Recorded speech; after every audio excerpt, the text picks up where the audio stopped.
इलाके की तरफ से फूल माला पहनाकर उनका इस्तकबाल, स्वागत, सम्मान और हमारे मेन जनाब, हमारे युवा नेता जनाब ताहिर हुसैन साहब मंच पर विराजमान और उनके साथ रविवार को नूह विधानसभा के गांव बीबीपुर में गांव के सरपंच खलील अहमद व समस्त ग्रामवासियों की तरफ से भाजपा नेता एवं हरियाणा वक्फ बोर्ड के प्रशासक चौधरी जाकिर हुसैन के सम्मान में सम्मान समारोह आयोजित किया गया, जिसमें सैकड़ों लोग शामिल हुए।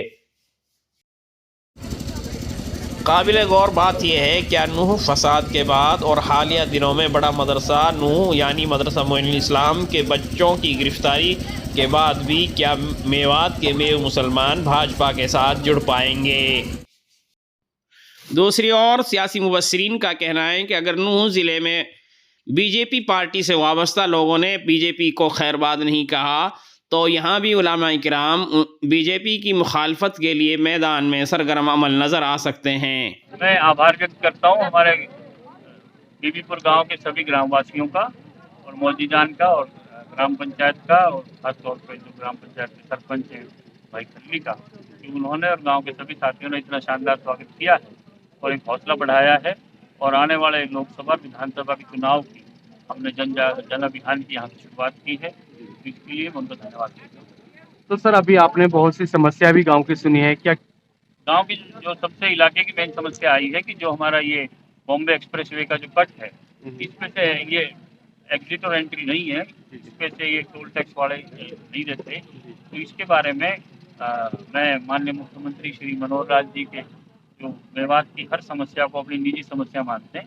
उनके संज्ञान में ला के और इस बात को हम हमारे सड़क परिवहन मंत्री आदरणीय श्री नितिन गडकरी जी से हम बात करेंगे। और जिस तरह हमने ड्राइविंग लाइसेंस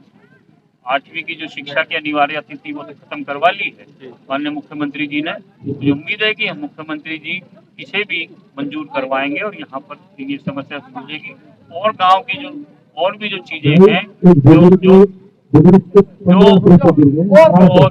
और भी जो इसकी ग्रांट वगैरह की बात है सारी है, पहले भी सरकार काफी कर रही है, लेकिन उनको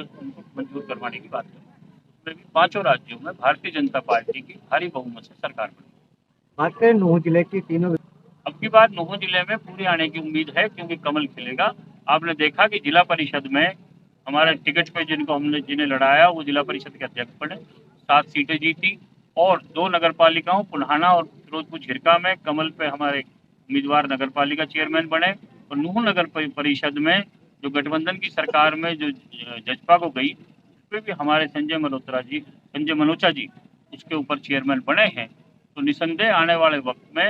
हमारे यशस्वी मुख्यमंत्री आदरणीय श्री मनोहर लाल जी के इतने शानदार काम हैं और आदरणीय मोदी जी के कि मेवात में 3 सीटों पर भारतीय जनता पार्टी जीतेगी। 31 जुलाई की हिंसा को लेकर के कहीं ना कहीं पार्टी की छवि थोड़ी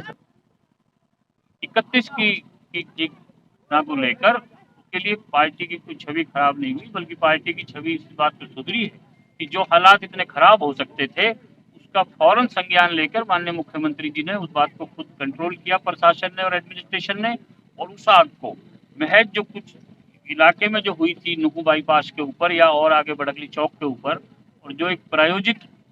एक घटना थी, क्योंकि किसी तरह की बात हमारे मेवात के हिंदू मुसलमान भाईचारे पे आंच नहीं आई और मेवात के अंदर नहीं थी, तो वहीं तक वो रह गई और उसको वहीं बुझा दिया गया। और सब लोगों के सामने है कि जो लोग उसके दोषी थे वो आपके सामने है, कोई छुपी हुई बात नहीं है, ये तो खुला हुआ जो खेल था। ये मनोहर लाल जी के जो शानदार काम हो रहे हैं और खास तौर पे जो 18 जून को नुहू में पन्ना प्रमुख सम्मेलन हुआ और जो